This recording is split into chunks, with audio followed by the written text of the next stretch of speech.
വസു ദേ തോറ്റ് തുന്നമാടി വന്നിരിക്കുന്നു നിന്റെ മോൻ. അവനെന്തെങ്കിലും തിന്നാൻ കൊടുക്ക്. എന്തെങ്കിലും പോരാ, സ്വപ്പ കനമായിട്ട് തന്നെ വേണം. എന്നാ അമ്മിക്കലത്ത് ഒഴുകിക്കോ. അതും മതിയാവൂന്ന് തോന്നുന്നില്ല.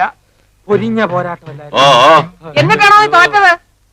അവസാന ശ്വാസം വരെ പോരാടി തോക്കുന്ന ജയിച്ചതിന് തുല്യമാണ് അമ്മേ.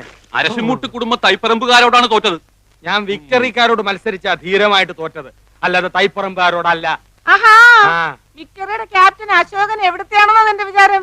എന്റെ ഭഗവാനെ, എന്റെ അനിയത്തി സുമതിയുടെ മുഖത്ത് ഞാൻ ഇനി എങ്ങനെ നോക്കും? സുമതി കുഞ്ഞമ്മ ഗോഷ്ടി കാണിച്ചോണ്ടിരിക്കാണോ നോക്കാണ്ടിരിക്കാൻ? അമ്മ ധൈര്യമായിട്ട് നോക്കുന്നേ. നീ പോടാ അവിടുന്ന്. ചെസ് മത്സരത്തി ഞാൻ അവനെ തറ പറ്റി.